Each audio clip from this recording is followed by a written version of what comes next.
Hi everyone, welcome to Sham institute. Daily current అఫైర్స్లో భాగంగా ఈరోజు ఉన్నటువంటి ఇంపార్టెంట్ కరెంట్ అఫైర్స్ ఏమన్నా ఒకసారి చూద్దాము. సో ఫస్ట్ వన్ చూసినట్లయితే రైల్వే బోర్డు చీఫ్గా జయవర్మ సిన్హా అని చెప్పేసి న్యూస్లో రావడం జరిగిందండి. సో రైల్వే బోర్డు చరిత్రలోనే మొట్టమొదటి మహిళా చైర్మన్గా అండ్ సిఈఓగా ఒక మహిళను నియమించడం జరిగిందండి. సో ఆమె పేరే జయవర్మ సింహా అని చెప్పేసి మనం చెప్పొచ్చు అండి. సో మనకి జయవర్మ సింహా రానున్న పోటీ పరీక్షలో ఖచ్చితంగా ఈమె గురించి అడగడానికి ఆస్కారం ఉంటుందండి.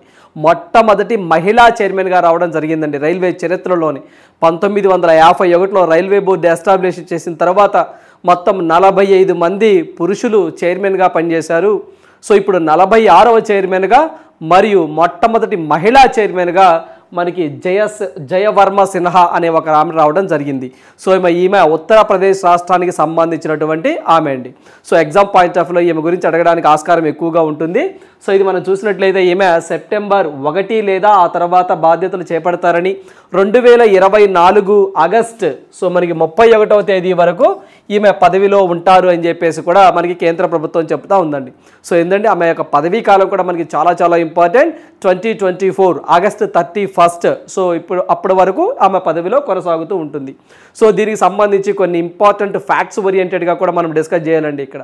సో రైల్వే చరిత్రలోనే అని చెప్పేసి అన్నాం, మొట్టమొదటిసారిగా 1951లో రైల్వే చరిత్రలో ఇప్పటి వరకు 45 మంది చేశారండి. సో 45వ వ్యక్తిగా మనకి అశోక్ అనిల్ కుమార్ లహోటీ అని చెప్పేసి ఈ యొక్క అనిల్ కుమార్ లహోటీ ప్లేస్లో ఈమె రావడం జరిగింది. 45వ చైర్మన్గా ఎవరు చేశారు సార్ అంటే సో మనకి అశోక్ కుమార్ లహోటీ అనే వ్యక్తి చేయటం జరిగింది. సో దీంట్లో భాగంగానే ఈమె ఎన్నుకోవడం జరిగిందండి. 46వ వ్యక్తి. ఉమెన్లో అయితే చూసినట్లయితే సో ఉమెన్లో అయితే ఫస్ట్, ఓవరాల్గా అయితే మాత్రము 46వ వ్యక్తిగా ఈమె రావడం జరిగింది. సో అదేవిధంగా ఈమె కోల్కతా ఢాకా అండి, అంటే కోల్కతా వెస్ట్ బెంగాల్ నుంచి ఢాకా బంగ్లాదేశ్ ఈ మధ్య కాలంలో అంటే ఈ మధ్యలో ఉన్నటువంటి సో ఈ ట్రాక్స్కి సంబంధించి ఒక ట్రైన్ అండి, మైత్రి ట్రైన్ అని చెప్పేసి ఈమె హయాంలోనే ప్రారంభించడం జరిగిందండి. సో అందువల్ల ఈమె కొత్తగా రైల్వేకి సంబంధించి చైర్మన్గా వచ్చింది కాబట్టి మనము కొన్ని ఫ్యాక్ట్స్ ఓరియంటెడ్గా కూడా కొన్ని తెలుసుకోవాలండి. ఏంటి సార్ అంటే అవి కోల్కతా టు ఢాకా మైత్రి ఎక్స్ప్రెస్ను ప్రారంభించింది ఎవరు అంటే మనకి జయవర్మ సిన్హానే ప్రారంభించడం జరిగింది. సో దాంతోపాటుగా మనకి అనిల్ కుమార్ లహోటీ ప్లేస్లో ఈమె రావటం జరిగింది. సో ఈమె 2024 ఆగస్టు 31 వరకు ఉంటుంది. ఈమె ఉత్తరప్రదేశ్ రాష్ట్రానికి సంబంధించిన ఆమె మొట్టమొదటి మహిళ అని చెప్పేసి కూడా గుర్తుంచుకోండి. ఖచ్చితంగా రానున్న పోటీ పరీక్షల్లో ఈమె గురించి మనం బిట్టి ఎక్స్పెక్ట్ చేయొచ్చు. రైట్. సో నెక్స్ట్ వన్ చూద్దాము. సో నెక్స్ట్ వన్ చూసినట్లయితే భారతీయ వైద్యుడికి రామన్ మెగసెసే అవార్డ్స్ అని చెప్పేసి న్యూస్లోకి రావడం జరిగిందండి. మీ అందరికీ తెలిసిందే రామన్ మెగసెసే అవార్డు అండి. 2023 సంవత్సరానికి సంబంధించి 65వ ఎడిషన్స్ అండి ఇవి. ఈ సంవత్సరానికి సంబంధించి మొత్తం 4 ఈ అవార్డులను ప్రకటించడం జరిగింది. సో దీనికి సంబంధించి ఫస్ట్ దీని గురించి మాట్లాడుకునే ముందు అసలు రామన్ మెగసెసే అవార్డ్స్ అంటే ఏంటో, దాని బ్యాక్గ్రౌండ్ ఏంటో స్టాటిక్ పార్ట్లో మనం కవర్ చేద్దామండి. రామన్ మెగసెసే అవార్డ్స్, ఈ అవార్డ్స్ని ఫిలిప్పైన్ కంట్రీస్ ఉందండి. సో ఫిలిప్పైన్ దేశానికి సంబంధించిన రామన్ మెగసెసే అనే అధ్యక్షుడు సో ఏరోప్లేన్ ప్రమాదంలో చనిపోవడం వల్ల సో అతని పేరు మీదుగా ఫిలిప్పైన్ కంట్రీ ఈ అవార్డ్స్ను బహుకరిస్తూ ఉంటుంది.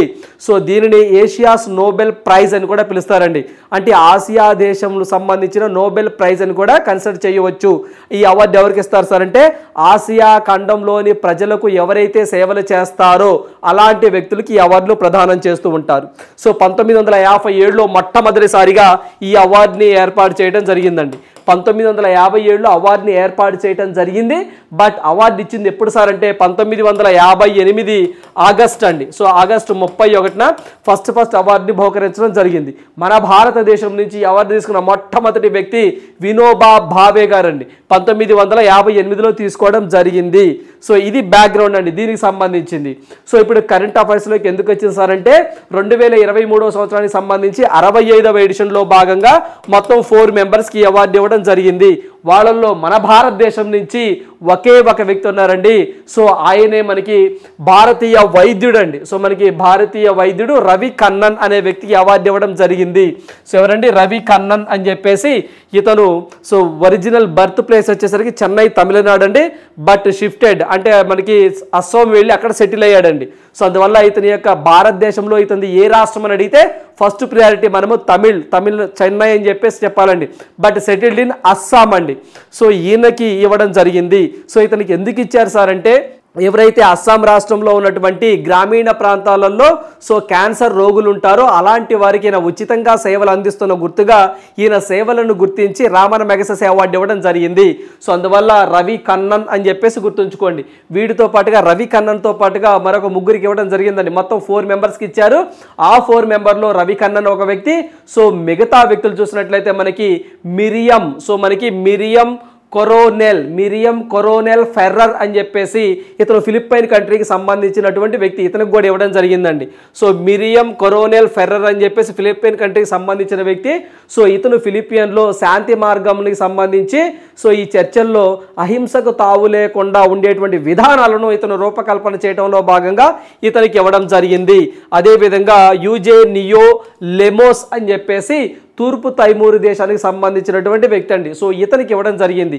సో ఇతను ఏం చేశారు సార్ అంటే, ఇతను ఒక ప్రకృతి సో మనకి ఒక పర్యావరణవేత్త అని చెప్పేసి చెప్పొచ్చండి. అంటే ఈస్ట్ తైమూరులో ప్రజల యొక్క ఏదైతే మనకి ఒక ఎన్విరాన్మెంటల్ పరిస్థితి ఎలా ఉంటాయి, ప్రకృతితో వాళ్ళు ఏ విధంగా ఉంటారు అనే అంశం మీద ఇతను పరిశోధనలు చేసినందుకు గాను లెమోస్కి ఇవ్వడం జరిగింది. తూర్పు తైమూర్ కంట్రీకి సంబంధించినటువంటి వ్యక్తి.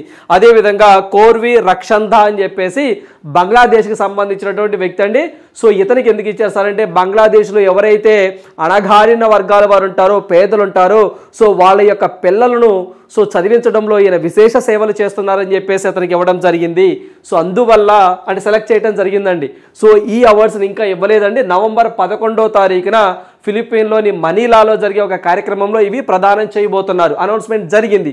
సో అందువల్ల వీళ్ళ పేర్లు గుర్తుంచుకోండి. మన భారతదేశం నుంచి ఒకే ఒక వ్యక్తి, సో ఆయనే రవి కన్నన్ అని చెప్పేసి గుర్తుంచుకోండి.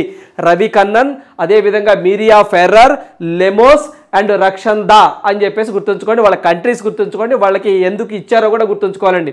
మొత్తం మనకి ఎగ్జామ్ పాయింట్ ఆఫ్ వ్యూలో బిట్ అడగడానికి ఆస్కారం ఉంటుందండి. 3 ఫీల్డ్స్ నుంచి అడగడానికి ఆస్కారం ఉంటుంది. ఒకళ్ళు వాళ్ళ యొక్క పేర్లేంటి, వాళ్ళు ఏ దేశానికి సంబంధించిన వ్యక్తులు, వాళ్ళకి ఎందుకు ఇచ్చారు అని చెప్పేసి 3 ఫీల్డ్ నుంచి బిట్ రావడానికి ఆస్కారం ఉంటుంది. రేపు ఎవరైతే ఎస్ఐ అండ్ కానిస్టేబుల్ ఎగ్జామ్స్కి రాయబోతున్నారో, మెయిన్స్ ఎగ్జామ్స్కి రాయబోతున్నారో, ఖచ్చితంగా మీకు మెయిన్స్లో రామన్ మెగసెసే గురించి బిట్టు లేకుండా క్వశ్చన్ పేపర్ ఉండదు. సో బాగా గుర్తుంచుకోండి. దీనికి సంబంధించిన వీళ్ళ పేర్లు, వాళ్ళ కంట్రీస్, వాళ్ళకి ఎందుకు ఇచ్చారు, వాటితో పాటుగా బ్యాక్గ్రౌండ్. దీన్ని 1957లో ఏర్పాటు చేశారని, 1958 నుంచి ఇస్తున్నారని, సో ఇది ఫిలిప్పైన్ కంట్రీ ఇస్తుందని, దీన్ని ఏషియస్ నోబెల్ ప్రైజ్ అంటారని చెప్పేసి సో మనం ఈ పాయింట్స్ కూడా మనం ఎగ్జామ్ పాయింట్ ఆఫ్ వ్యూలో గుర్తుంచుకోవాల్సినటువంటి విషయాలు. సో మనం నెక్స్ట్ వన్ చూద్దాం. నెక్స్ట్ వన్ చూసినట్లయితే పాలసీ పునరుద్ధరణకు ఎల్ఐసి ప్రత్యేక కార్యక్రమం అని చెప్పేసి ఎల్ఐసి వారు మరోసారి వార్తల్లోకి రావడం జరిగిందండి. సో ఇక్కడ మనకి ఎల్ఐసి అనేది 67 సంవత్సరాల్లోకి అడుగుపెట్టిందండి. సో 67 సంవత్సరాలు అండి. సో ఎల్ఐసిని ఏర్పాటు చేసి 67 సంవత్సరాలు అవుతున్న సందర్భంగా ఎల్ఐసి అనేది న్యూస్లోకి రావడం జరిగింది. సో మనం ఖచ్చితంగా ఎగ్జామ్ పాయింట్ ఆఫ్ వ్యూలో ఇటీవల కాలంలో మనం చూసినట్లయితే కొన్ని ఇయర్స్ అనేవి ల్యాండ్ మార్క్గా ఉన్నాయండి. సో ఎగ్జామ్ పాయింట్ ఆఫ్ వ్యూలో బిట్ ఎక్స్పెక్ట్ చేయొచ్చు. ఫస్ట్ ఎల్ఐసి గురించి మాట్లాడుకుందాం. ఆ తర్వాత కొన్ని ఇటీవల కాలంలో సో 30 సంవత్సరాలు కంప్లీట్ అయినవి, 35 సంవత్సరాలు కంప్లీట్ అయినవి, సో ఇలా అండి 142 సంవత్సరాలు కంప్లీట్ అయినవి, ఇలా ఉన్న ఎగ్జామ్లో అవేంటో చూద్దాం. ఇటీవల కాలంలో న్యూస్లోకి వచ్చాయి. ఇది మనం చూస్తే ఎల్ఐసి లైఫ్ ఇన్సూరెన్స్ కార్పొరేషన్ అని చెప్పేసి అంటామండి. దీన్ని 1956 సెప్టెంబర్ 1న ఏర్పాటు చేయడం జరిగింది. సో ఇది మినిస్ట్రీ ఆఫ్ ఫైనాన్స్ కింద పనిచేస్తూ ఉంటుంది. సో దీనికి సంబంధించి ఇది ఏర్పాటు చేసి 67 సంవత్సరాలు అవుతున్న సందర్భంగా న్యూస్లోకి రావడం జరిగింది. సో దీని గురించి మనం చూసినట్లయితే 2023 మార్చి 30 నాటికండి సో మొత్తము 27.74 కోట్ల పాలసీలు అనేవి సో ఇది మొబైలైజ్ చేస్తూ ఉంటుందండి. అంటే మనం పాలసీ తీసుకుంటాం చూసారా, అట్లా మొత్తం ఎంతమంది పాలసీ హోల్డర్స్ ఉన్నారు సార్ అంటే 27.74 కోట్ల పాలసీలను ఇది విక్రయించింది. సో దీంతో పాటుగా 1956 సెప్టెంబర్ 1న 5 కోట్ల మూలధనంతో ఇది ఏర్పడితే ఇప్పుడు అంటే 2023 మార్చి నాటికి దీని యొక్క మూలధనం మొత్తం వచ్చేసరికి 43.97 లక్షల కోట్లకు చైన్ అయిందండి. చాలా ఇంపార్టెంట్ అండి ఇది ఎగ్జామ్ పాయింట్ ఆఫ్ వ్యూలో. అంటే 5 కోట్లతో ప్రారంభిస్తే ఇప్పుడు 43.97 లక్షల కోట్ల ఆస్తులు దీని దగ్గర ఉన్నాయి అని చెప్పేసి మనం అర్థం చేసుకోవచ్చు. సో మొత్తం 8 జోనల్ ఆఫీసెస్ ఉన్నాయండి. మొత్తం ఎల్ఐసికి 8 జోనల్ ఆఫీసెస్ ఉన్నాయి. దగ్గరగా 13.47 లక్షల ఏజెంట్స్ ఉన్నారండి. అంటే ఎల్ఐసి ఏజెంట్స్ అండి, అంటే ఏజెంట్లు అంటారు, ఎల్ఐసి ఏజెంట్స్ అని చెప్పేసి అంటాం. 13.47 అంటే అప్రాక్సిమేట్గా మనకి దగ్గర 14 లక్షల మందికి ఎంప్లాయ్మెంట్ కూడా జనరేషన్ కల్పించిందండి ఇండైరెక్ట్గా. సో అదేవిధంగా ప్రజెంట్ మనకి ఎల్ఐసి చైర్మన్గా అండి సిద్ధార్థ మొహంతి అని చెప్పేసి వెరీ రీసెంట్గా రావడం జరిగింది. సో ఎల్ఐసి చైర్మన్ కూడా మనకి exam point of view important. ఇటీవల కాలంలో కొత్తగా నియామకం జరిగింది. సో మనకి సిద్ధార్థ మొహంతి అని చెప్పేసి గుర్తుంచుకోవాలి. అదేవిధంగా మనం ఇన్ని పాయింట్లు గుర్తుంచుకున్నప్పుడు ఖచ్చితంగా మనకి ఐఆర్డిఏ కూడా గుర్తు రావాలండి. సో మనకి ఐఆర్డిఏ కూడా గుర్తు రావాలి. So insurance regulatory development authority of India అని చెప్పేసి అంటామండి. Insurance regulatory development authority of India అని చెప్పేసి అంటాం. IRDA act 2000. సో మనకి ఐఆర్డిఏ యాక్ట్ అండి. సో మనకి ఐఆర్డిఏ యాక్ట్ ఎప్పుడు వచ్చింది సార్ అంటే 1999లో వచ్చిందండి. ఐఆర్డిఏ ఎప్పటి నుంచి ఫోర్స్లోకి వచ్చింది సార్ అంటే 2000 నుంచి ఫోర్స్లోకి రావడం జరిగింది. సో అందువల్ల ఐఆర్డిఏ యాక్ట్ ఎప్పుడు సార్ అంటే 1999 ఫోర్స్లోకి ఎప్పటి నుంచి వచ్చింది సార్ అంటే 2000 నుంచి ఫోర్స్లోకి రావడం జరిగింది. ఐఆర్డిఏ ప్రస్తుత కార్యాలయం ఎక్కడ సార్ అంటే హైదరాబాద్లో ఉందండి. సో ఐఆర్డిఏ చైర్మన్గా దేబాశిష్ పాండా అనే ఒక వ్యక్తి ఉండడం జరిగిందండి. దేబాశిష్ పాండా అనే వ్యక్తి ఉండడం జరిగింది. సో వీరికి ఐఆర్డిఏకి ఒక టార్గెట్ ఉంది. ఏంటి సార్ అంటే 2047 కల్లా అండి. సో 2047 కల్లా ఇన్సూరెన్స్ ఫర్ ఆల్ అందరికీ జీవిత బీమా కల్పించాలని చెప్పేసి ఒక లక్ష్యాన్ని కూడా పెట్టుకోవడం జరిగిందని చెప్పేసి మనం డిస్కస్ చేసాం. సో ఆ పాయింట్ కూడా ఇక్కడ మనకి గుర్తుండాలి. వెరీ ఇంపార్టెంట్ అండి. 2047 అనగానే ఇన్సూరెన్స్ ఫర్ ఆల్ అని చెప్పేసి మనకి గుర్తుండాలి. సో అదేవిధంగా దీనితో పాటుగా 2047 లక్ష్యాలు కొన్ని ఉన్నాయండి గవర్నమెంట్ ఆఫ్ ఇండియాకి. ఏంటి సార్ అంటే అవి ప్రజెంట్ భారతదేశం అభివృద్ధి చెందుతూ ఉన్న దేశము 2047 కల్లా అభివృద్ధి చెందిన దేశంగా గుర్తించాలి అని చెప్పేసి మనం టార్గెట్ పెట్టుకోవడం జరిగింది. అదేవిధంగా డ్రగ్ ఫ్రీ ఇండియా అంటే మత్తు రహిత ఇండియాగా గుర్తించాలని చెప్పేసి కూడా ఇటీవల కాలంలో ఇండియా గవర్నమెంట్ అనేది టార్గెట్గా పెట్టుకోవడం జరిగిందండి. అంటే భారతదేశం నుంచి ఏవైతే మత్తు పదార్థాలు ఉంటాయో మాదక ద్రవ్యాలు ఉంటాయో వీటిని పూర్తిగా తరిమివేయాలని చెప్పేసి లక్ష్యంగా పెట్టుకోవడం జరిగింది. అదొక పాయింట్ ఉంది. ఇండియా డెవలప్డ్ కంట్రీ అవ్వాలని చెప్పేసి టార్గెట్గా ఉంది. దానితో పాటుగా మనకి 2047 కానీ ఇన్సూరెన్స్ ఫర్ ఆల్ అనే టార్గెట్ కూడా ఇక్కడ మనం గుర్తుంచుకోవాలి. సో అదేవిధంగా ఎల్ఐసి ఏర్పడి 67వ సంవత్సరంలోకి అడుగు పెట్టింది కాబట్టి మనకి ఇటీవల కాలం చూసినట్లయితే ప్రాజెక్ట్ టైగర్ అనేది 50 సంవత్సరాలు కంప్లీట్ అయింది. Project elephant 30 సంవత్సరాలని. సో మనకి సెబీ అని చెప్పేసి 35 years అని చెప్పేసి మనం చెప్పుకున్నామండి. సో ఆ పాయింట్ కూడా మనకి ఇక్కడ గుర్తుండాలి. సో అదేవిధంగా నాబార్డుకి సంబంధించి కూడా మనం ఇక్కడ గుర్తుంచుకోవాలి. నాబార్డు ఒకటి, బిఎస్సి ఒకటి. సో ఇటీవల కాలంలో వాటి యొక్క ఫౌండేషన్స్ ఇయర్స్ అనేవి చాలా ఇంపార్టెంట్ అండి. న్యూస్లోకి రావడం జరిగింది. మనం ఆల్రెడీ ఒకసారి డిస్కస్ చేసాము. అవి మీరు ఒకసారి ఇప్పుడు రివిజన్ చేయండి. ఓకేనా, ఆల్రెడీ మీరు నోట్స్ రాసుకున్నారండి. ఏమేంటి సార్ అంటే ఒకసారి గుర్తు చేస్తాను, ఒకసారి అక్కడికి వెళ్ళి రివిజన్ చేయండి. సో ఒకటి వచ్చేసరికి ప్రాజెక్ట్ టైగర్ ఒకటి, అంటే మనకి ప్రాజెక్ట్ టైగర్ 50 సంవత్సరాలు కంప్లీట్ అయిందని. ప్రాజెక్ట్ ఎలిఫెంట్ ఒకటి, అదేవిధంగా మనకి SEBI securities exchange board of India అని చెప్పేసి, నాబార్డ్ అండి. సో మనకి నాబార్డ్ అని చెప్పేసి 41 సంవత్సరాలు కంప్లీట్ అయినాయని చెప్పేసి, అదేవిధంగా బిఎస్సి బాంబే స్టాక్ ఎక్స్చేంజ్ అని చెప్పేసి న్యూస్లో రావడం జరిగిందండి. ఇవన్నీ కూడా దీంతో పాటుగా ఇప్పుడు ఎల్ఐసి ఒకటండి. సో ఎల్ఐసి ఎన్ని సంవత్సరాలు? 67 సంవత్సరాలు అండి. ఇవన్నీ ఒకసారి మీరు రివిజన్ చేయండి. Already we have discussed. Right. So next one చూద్దాము. నెక్స్ట్ వన్ చూసినట్లయితే అవసరం లేకపోయినా నిర్బంధం అని చెప్పేసి న్యూస్ రావడం జరిగిందండి.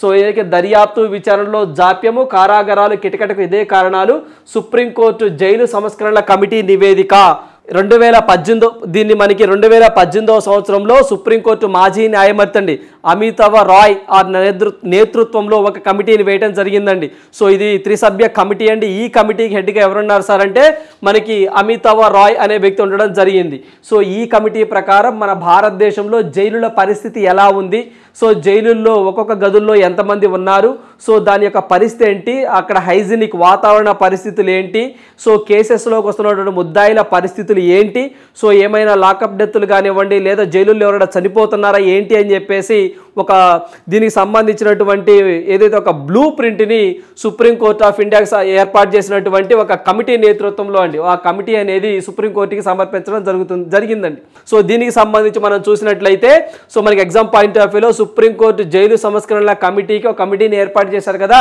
ఆ కమిటీకి హెడ్ ఎవరు, ఏ కమిటీ నేతృత్వంలో దీన్ని చేపట్టారు అంటే మనకి అమితావ్ రాయ్ అని చెప్పేసి గుర్తుంచుకోండి. సో వీళ్ళు ఏం చెప్పారు సార్ అంటే ఈ కమిటీలో దేశంలో 1341 సెంట్రల్ జైలు జైళ్ళు ఉన్నాయని చెప్పేసి, అదేవిధంగా 644 సబ్ జైల్స్ ఉన్నాయని, 402 జిల్లా జైల్స్ ఉన్నాయని చెప్పేసి, దీంట్లో ఆక్యుపెన్సీ రేట్ అండి 122% ఉందండి. అంటే సో మనకి ఎక్కువగా కిక్కిరిసిపోయారండి. అంటే ఒక గదిలో అంటే ఒక జైల్లో 100 మంది ఉండాల్సింది 122 మంది ఉన్నారండి. అంటే 22 మంది ఎక్స్ట్రా ఉన్నారండి. సో ఇలా అంటే చిన్న చిన్న విషయాలకు కూడా జైలుకు వస్తున్నారని, సో వాళ్ళని జైల్లో ఉంచడం సరికాదని, వాటికి వేరే మార్గాల ద్వారా న్యాయాన్ని వాళ్ళని చేకూర్చాలని, వాళ్ళకి వేరే విధంగా శిక్షలు వేయాలి తప్ప జైల్లో నిర్బంధించకూడదని చెప్పేసి సో ఈ కమిటీ చెప్పడం జరిగింది. సో అందువలనే సో కారాగారాలు కిటకిట అని చెప్పేసి అంటున్నారండి. సో విచారణ దర్యాప్తుల్లో కూడా జాప్యం జరగడం వల్ల చాలామంది జైల్లోనే ఉండిపోతున్నారని చెప్పేసి కూడా ఈ కమిటీ సో మనకి రిపోర్ట్ ఇవ్వడం జరిగింది. సో అందువల్ల ఎగ్జామ్ పాయింట్ ఆఫ్ వ్యూలో అమితావ్ రాయ్ కమిటీ చాలా చాలా ఇంపార్టెంట్ అండి. రైట్. సో నెక్స్ట్ వన్ చూద్దాము. సో మారిషస్ టు భారత్ అని చెప్పేసి అదానీ గ్రూప్ మరోసారి వార్తల్లోకి రావడం జరిగిందండి. సో మారిషస్ టు భారత్ అంటే ఏవైతే అక్రమంగా షెల్ కంపెనీస్ అని చెప్పేసి అంటారండి, అంటే డొల్ల కంపెనీలకు సంబంధించినటువంటి మనీని వీళ్ళు తరలించారు అని చెప్పేసి, సో కొన్ని ఫేక్ అకౌంట్స్ సృష్టించారు అని చెప్పేసి అదానీ గ్రూప్కి సంబంధించి అంతర్జాతీయ సో మనకి organised crime and corruption reporting project అని చెప్పేసి మనకి OCCRP అని చెప్పేసి ఒక ఆర్గనైజేషన్ అండి ఇది. సో మరి ఏంటంటే అది OCCRP అని చెప్పి ఒక ఆర్గనైజేషన్ ఉంటుందండి. సో వీళ్ళు ఏం చేశారు అంటే ఒక పబ్లికేషన్ ఆరోపించారండి. ఇది అంతర్జాతీయ ఇన్వెస్టిగేషన్ జర్నలిస్ట్ నివేదిక అండి.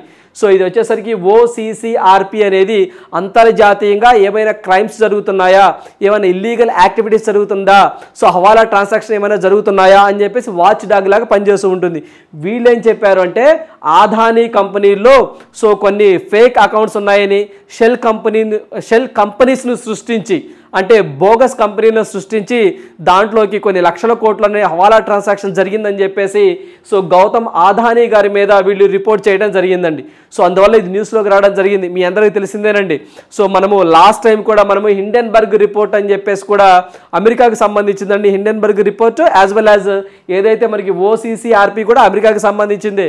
సో లాస్ట్ టైం అయితే మాత్రం హిండెన్బర్గ్ అనేది ఇతని మీద ఆరోపణలు చేయడం జరిగింది. దాని మీద సుప్రీంకోర్టు ఆఫ్ ఇండియా కూడా కేసు కూడా ఉందండి. సో ఇప్పుడు మరో ఆర్గనైజేషన్ వార్తలోకి వచ్చింది OCCRP అని చెప్పేసి న్యూస్లోకి రావడం జరిగింది. ఎగ్జామ్ పాయింట్ ఆఫ్ వ్యూలో ఇది ఏ కంట్రీకి సంబంధించింది, దీని ఫుల్ ఫామ్ ఏంటి, ఇటీవల కాలంలో ఎవరి మీద తీవ్రంగా ఆరోపించింది అని చెప్పేసి ఎగ్జామ్లో అడుగుతారు. సో అందువల్ల గౌతమ్ అదానీ గారిని ఉద్దేశించి వీళ్ళు ఒక రిపోర్ట్ ఇవ్వడం జరిగింది. సో అందువల్ల OCCRP అనేది 2006లో ఏర్పాటు చేయడం జరిగిందండి. సో దీన్ని 2006లో ఏర్పాటు చేశారు. దీని యొక్క ఫౌండర్స్ అండి, సో దీని యొక్క ఫౌండర్స్ ఇద్దరు ఉన్నారు. వాళ్ళు వచ్చేసరికి డ్రూ సల్లివన్ అని చెప్పేసి, పౌల్ రాడ్ అని చెప్పేసి వీళ్ళిద్దరు దీని ఫౌండర్స్గా ఉన్నారు. అమెరికాకి సంబంధించింది. అంతకుముందు మనం డిస్కస్ చేసామని హిండెన్బర్గ్ అని చెప్పేసి, ఇది కూడా అమెరికాకి సంబంధించిన ఒక రీసెర్చ్ ఇన్స్టిట్యూటే. 2017లో దీన్ని ఏర్పాటు చేశారు. దీన్ని మాత్రం 2006లో ఏర్పాటు చేయడం జరిగింది. దీని బ్యాక్గ్రౌండ్ కూడా గుర్తుంచుకోండి, ఎందుకంటే న్యూస్లోకి వచ్చింది కాబట్టి దాన్ని ఎప్పుడు ఎస్టాబ్లిష్ చేశారు, ఏ దేశానికి సంబంధించింది అని ఎగ్జామ్లో అడగడానికి ఎక్కువగా ఆస్కారం ఉంటుంది. ఓకేనా. రైట్. సో నెక్స్ట్ వన్ చూద్దాము. ఇండియా పోస్ట్తో అమెజాన్ జట్టు అని చెప్పేసి న్యూస్ రావడం జరిగిందండి. మీ అందరికీ తెలిసిందే భారతదేశం సంబంధించిన పోస్టల్ డిపార్ట్మెంట్ ఏదైతే ఉంటుందో ఈ పోస్టల్ డిపార్ట్మెంట్ అనేది అమెజాన్ వాళ్ళతో టైఅప్ అవ్వడం జరిగిందండి. సో ఏవైతే ఈ యొక్క ట్రాన్స్పోర్టేషన్లో అండి అంటే ఐటమ్స్ని సో మనకి ప్రజల దగ్గరకు తీసుకువెళ్ళాలి అనే ఉద్దేశంతో సో వీటి మీద ఒప్పందం చేసుకోవడం జరిగింది. సో ఇక్కడ SME అంటే స్మాల్ మీడియం ఎంటర్ప్రైజెస్ అండి, చిన్నవి ఏదైతే SME అంటే చిన్న చిన్న సంస్థలకు సంబంధించిన ఎగుమతిదారులకు తోడ్పాటు అందిస్తుందని, సో ఎగుమతులను సులభతరం చేసే విధంగా ఇండియా పోస్ట్తో అమెజాన్ ఒప్పందం కుదుర్చుకుందని చెప్పి న్యూస్ రావడం జరిగింది. మన ఎగ్జామ్లో అడుగుతారండి ఇటీవల కాలంలో సో ఇండియన్ పోస్ట్ అనేది సో ఏ కంపెనీతో టైఅప్ అయింది, ఇన్ఫోసిసా, అమెజానా, ఫేస్బుక్కా, వాట్సాప్ ఇలా అడుగుతారండి. అలా అడిగినప్పుడు అమెజాన్ అని చెప్పేసి గుర్తుంచుకోండి. అదేవిధంగా అమెజాన్ అని మీకు పాయింట్ గుర్తు రావాలి. సో మనకి భారతదేశంలో మొట్టమొదటిసారిగా ఫ్లోటింగ్ స్టోర్ని జమ్మూ అండ్ కాశ్మీర్లో పెట్టడం జరిగిందండి, దాల్ లేక్లో. అది ఒకటి గుర్తుంచుకోండి అమెజాన్ అనగానే. రైట్. అమెజాన్ ఫౌండర్ వచ్చేసరికి మనకి జెఫ్ బెజోస్ అని చెప్పేసి అంటాం, అమెరికాకి సంబంధించినటువంటి company. Right. So next one చూద్దాము. సో నెక్స్ట్ వన్ చూసినట్లయితే ఆ రైలు మార్గంలో కంకర రాళ్ళు ఉండవు అని చెప్పేసి ఒక న్యూస్ రావడం జరిగిందండి. అంటే జనరల్గా మనకి రైలు మార్గం అనగానే సో మనకి పట్టాలు, దాని మీద కంకర రాళ్ళు ఇవి గుర్తొస్తాయండి. కానీ ఇక్కడ కంకర రాళ్ళు ఏవి లేవండి, జస్ట్ స్లాబ్తో తయారు చేసినటువంటి పట్టాలు మాత్రమే ఉన్నాయని చెప్పేసి న్యూస్ రావడం జరిగింది. సో దేశంలో తొలిసారిగా సూరత్ నుంచి నిర్మాణం చేపట్టామని, సో అదేవిధంగా ముంబై, అహ్మదాబాద్ అహ్మదాబాద్ బుల్లెట్ రైలు ప్రాజెక్టుల్లో భాగంగా దీన్ని ఏర్పాటు చేశారని చెప్పేసి గుర్తుంచుకోండి. సో ఏదైతే మనకి దేశంలో తొలిసారిగా సూరత్లో నిర్మాణం జరిగిందండి. ఏంటి, ఏవైతే ట్రాక్స్ ఉంటాయో ఆ ట్రాక్స్ దగ్గర మీ అందరికి ఐడియానే ఉంటుందండి. ఇలా ట్రాక్స్ ఉన్నప్పుడు సో ఇక్కడ దిమ్మెలు ఉంటాయండి, అక్కడ కంకర ఉంటుందండి, ఇక్కడ సో మనకి కంకర ఉంటుందండి. ఇలా కంకర కాకుండా స్లాబ్ లాగా అంటే మనకి ఇక ఒక దిమ్మెలాగా అండి, ఒక స్లాబ్ చేసిన కంకర ఏమి ఉండదండి.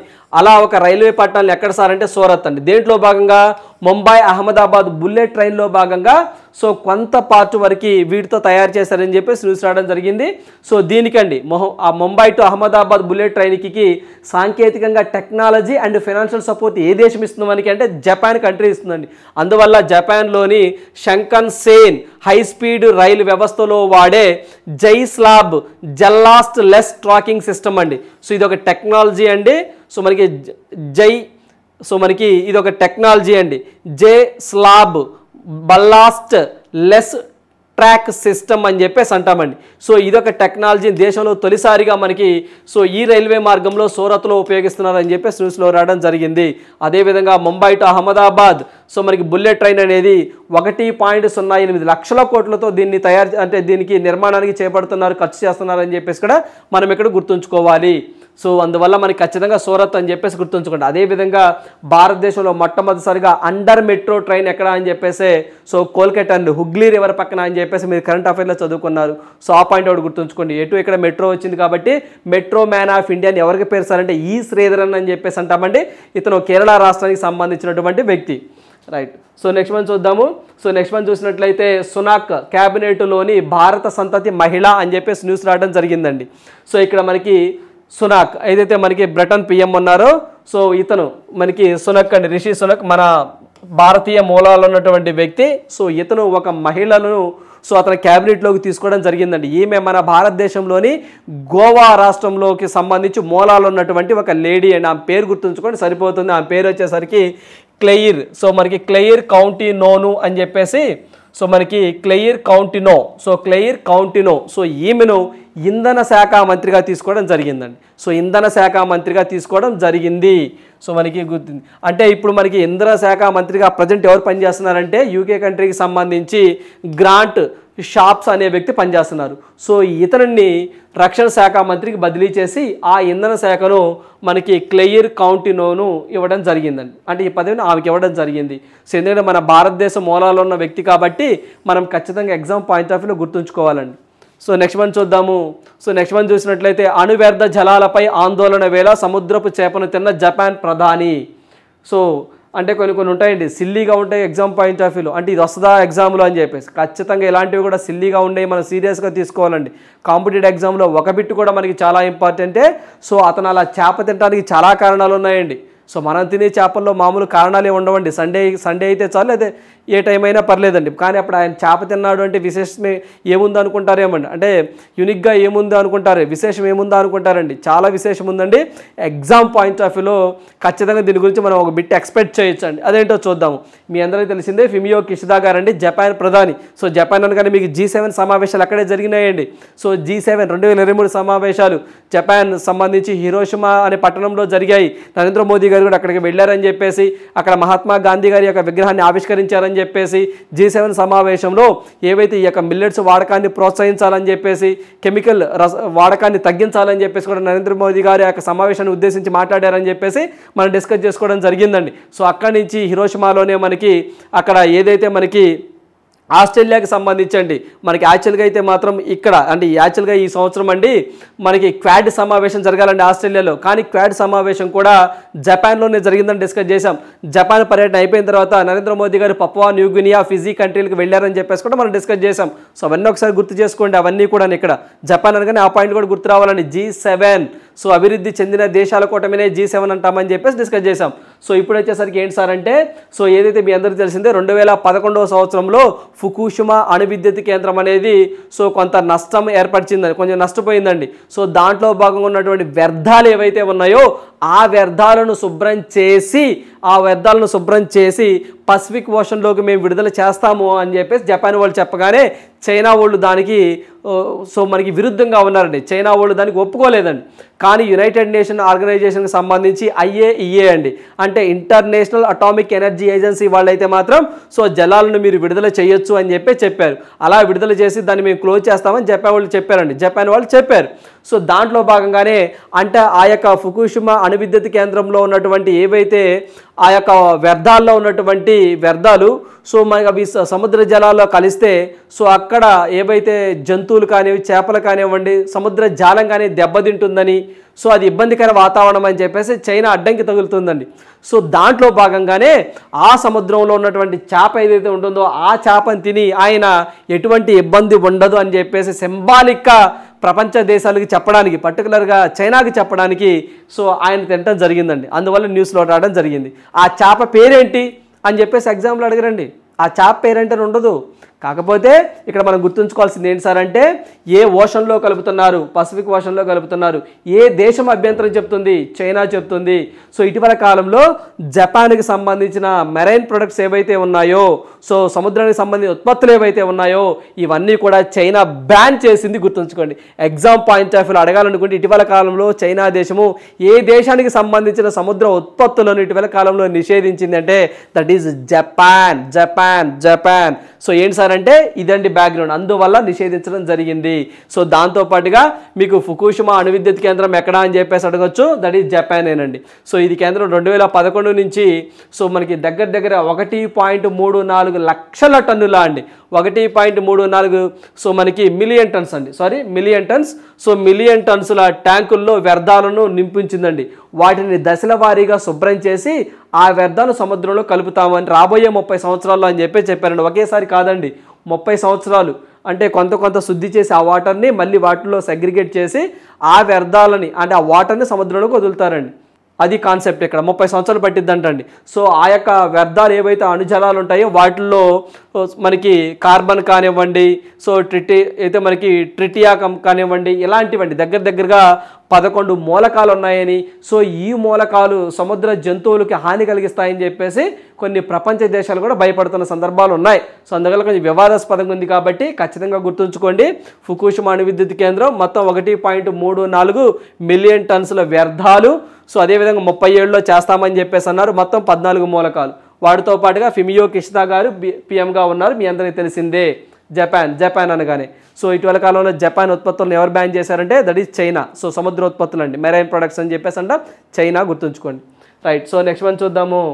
7 నిమిషాల్లోనే క్యాన్సర్ ఔషధం ఎక్కించవచ్చు అని చెప్పేసి న్యూస్ రావడం జరిగిందండి. సో బ్రిటన్ శాస్త్రవేత్తలు మరోసారి వార్తల్లోకి నుంచున్నారు. సో ఏంటి సార్ అంటే తమ దేశంలో క్యాన్సర్ రోగులకు ఇచ్చే ఇంజెక్షన్ సమయాన్ని తగ్గించే సరికొత్త ఆవిష్కరణను ఇంగ్లాండ్ పరిశోధకులు సో విజయవంతంగా సక్సెస్ఫుల్గా కంప్లీట్ చేశారు అని చెప్పేసి అంటున్నారండి. సో మీ అందరికీ తెలిసిందే ఏవైతే క్యాన్సర్ వస్తేనండి, సో క్యాన్సర్ వస్తే మనకి ఇమ్యూనోథెరపీ అని చెప్పేసి చేస్తామండి.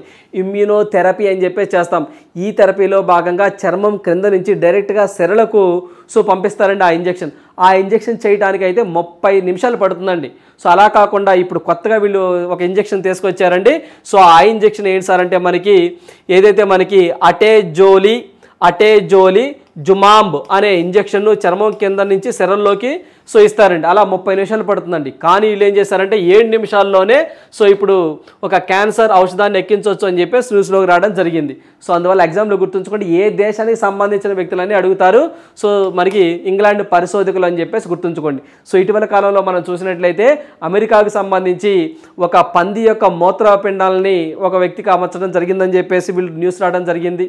అదేవిధంగా ఇంగ్లాండ్కి సంబంధించి కూడా మనకి వీళ్ళు 7 నిమిషాల్లోనే క్యాన్సర్ ఔషధ కారకాలను ఎక్కించవచ్చు అని చెప్పేసి ఎవరు వచ్చారంటే ఇంగ్లాండ్ అని చెప్పేసి గుర్తుంచుకోండి.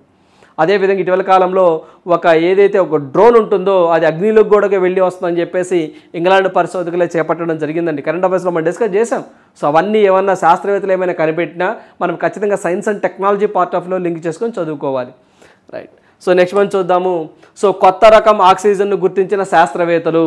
సో మానవుడు బతకడానికి కానివ్వండి, సకల జీవులు బ్రతకడానికి కానివ్వండి ఆక్సిజన్ అనేది ఎంతో కీలక పాత్ర పోషిస్తుంది. అయితే ఆ ఆక్సిజన్లోనే చాలా రకాలు ఉన్నాయని సో జపాన్ శాస్త్రవేత్తలు ఒక కొత్త రకం ఆక్సిజన్ కనుక్కున్నారట. దానికి ఒక పేరు కూడా పెట్టారు.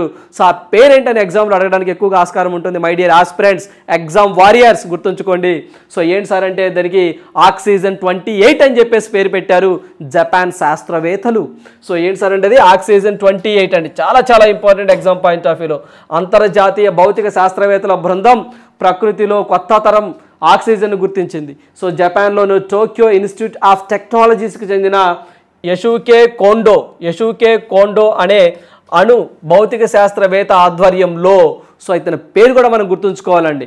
ఏంటంటే సో మనకి యషుకే కోండో అనే అణు భౌతిక శాస్త్రవేత్త ఆధ్వర్యంలో భౌతిక శాస్త్రవేత్తల బృందం ఆక్సిజన్ 28 అనే ఒక కొత్త రకం ప్రాణవాయువును గుర్తించింది. సో ఇక్కడ మనం గుర్తుంచుకోవాల్సింది 3 పాయింట్లు అండి. ఒకటి వచ్చేసరికి సో కొత్త రకం ఆక్సిజన్ గుర్తించిన శాస్త్రవేత్తలు ఏ దేశానికి సంబంధించే వేత్తలు అంటే జపాన్. పర్టికులర్గా అడిగితే మాత్రము సో మనకి యషుకే కోండో తన యొక్క పేరెంట్స్ సార్ అంటే ఆక్సిజన్ 28 అని చెప్పేసి గుర్తుంచుకోండి. ఓకేనండి, రైట్. సో నెక్స్ట్ వన్ చూద్దాము. సో నెక్స్ట్ వన్ చూసినట్లయితే వైకామ్ 18 చేతికి భారత్ క్రికెట్ అని చెప్పేసి న్యూస్ రావడం జరిగిందండి. అంటే మన భారతదేశం స్వదేశంలో జరుగుతున్న దేశవాళీ మ్యాచ్లు కానివ్వండి, అంతర్జాతీయ మ్యాచ్లు కానివ్వండి ఇకమైన ప్రసారం చేసేది అండి. సో మీడియా హక్కులను ఎవరు తీసుకున్నారు సార్ అంటే సో జియోకి సంబంధించి వైకామ్ 18 అనే ఒక సంస్థ తీసుకోవడం జరిగిందండి. సో ఇప్పటిదాకా మీరు చూసారండి సోనీ స్పోర్ట్స్ కానివ్వండి, అదైతే మనకి స్పోర్ట్స్ స్టార్ కానివ్వండి, వీళ్ళు ఎక్కువగా ఈ 12 సంవత్సరాల ఆధిపత్యం చలాయించారు. బట్ ఇప్పుడు మారిపోయిందండి. దగ్గరగా 5,963 కోట్లతో మీడియా హక్కుల్ని వైకామ్ 18 అనేది సొంతం చేసుకోవడం జరిగింది. సో ఇది 2023 నుంచి 2028 వరకు ఈ హక్కుల్ని వైకామ్ 18 అండి, జియోకి సంబంధించినటువంటి వాళ్ళ కంపెనీ అండి ఇది. వీళ్ళు ఆ హక్కులను తీసుకోవడం జరిగింది, గుర్తుంచుకోండి. అంటే యావరేజ్గా ఒక్కొక్క మ్యాచ్కి సో 67 కోట్లతో బిడ్డింగ్తో ఇది పార్టిసిపేట్ చేయడం జరిగిందండి. సో మొన్నటిదాకా మనకి మీ అందరూ తెలిసిందే సో మనకి స్పోర్ట్స్ కానివ్వండి, సోనీ స్పోర్ట్స్ కానివ్వండి, వీళ్ళు ఎక్కువగా ప్రసార హక్కులు తీసుకునేవాళ్ళు అండి. సో ఇప్పుడు వాళ్ళని బీట్ చేసి జియో వాళ్ళు తీసుకోవడం జరిగింది. సో ఆ కంపెనీ పేరు ఏందని అడుగుతారు, లేదా మొత్తం ఎంత అమౌంట్ అని చెప్పేసి కూడా అడుగుతారండి. 5,963 రెండు అండి. సో ఏదైతే మనకి టీవీకి సంబంధించిన హక్కులు కానివ్వండి, డిజిటల్ హక్కులు కానివ్వండి, రెండు వీళ్ళు తీసుకోవడం జరిగింది, రైట్. సో నెక్స్ట్ వన్ చూద్దాము. సో నెక్స్ట్ వన్ చూసినట్లయితే జార్జియాలో హిందూ వారసత్వ నెలగా అక్టోబర్, చాలా చాలా ఇంపార్టెంట్ అండి. సో మనకి జార్జియాలో హిందూ వారసత్వ నెలగా అక్టోబర్ను గుర్తించడం జరిగింది. సో మహాత్మా గాంధీ జయంతితో పాటు సో మనకి నవరాత్రులు కానివ్వండి, దీపావళి కానివ్వండి, ఇలాంటి ప్రముఖ పండుగలను అక్టోబర్లో అమెరికాలోని జార్జియా రాష్ట్రం అండి. సో మనకి అమెరికాలోని జార్జియా రాష్ట్రము హిందూ వారసత్వ నెలగా ప్రకటించింది. ఎందుకంటే అక్కడ ఇండో అమెరికన్స్ అండి, అంటే భారత సంతతికి సంబంధించిన వ్యక్తులు ఎక్కువగా ఉన్నారండి. సో వాళ్ళ ప్రభావంలో భాగంగానే మేము ఈ నిర్ణయం తీసుకున్నామని చెప్పేసి జార్జియా రాష్ట్రం గవర్నర్ గారు చెప్పడం జరిగింది. సో అందువల్ల ఆ జార్జియా రాష్ట్రం గుర్తుంచుకోండి అమెరికా. అదేవిధంగా ఇటీవల కాలంలో కాలిఫోర్నియా రాష్ట్రం అండి, రీసెంట్గా మనకి కుల వివక్షత గురించి ఒక చట్టం చేసిందని చెప్పేసి నిన్నటి కరెంట్ అఫైర్లో డిస్కస్ చేసాం. సో ఆ పాయింట్ కూడా గుర్తుంచుకోండి ఇక్కడ, రైట్. సో నెక్స్ట్ వన్ చూద్దాము. సో నెక్స్ట్ వన్ చూసినట్లయితే క్వశ్చన్ ఫర్ యూ, ఈ ప్రశ్న మీకోసమే. ఇది మనం చూద్దామండి. ఈ క్వశ్చన్ మీకోసమే. రోడ్డు రవాణా మరియు రహదారుల మంత్రి నితిన్ గడ్కరీ టయోటా కిర్లోస్కర్ మోటార్ అభివృద్ధి చేసిన ప్రపంచంలోనే మొదటి 100% ఇథనాల్ ఇంధనంతో కూడిన కారును ఏ నగరంలో ప్రారంభించారు అని చెప్పేసి అడుగుతున్నారండి. సో దీని గురించి మనం కరెంట్ అఫైర్స్లో కూడా డిస్కస్ చేసాం.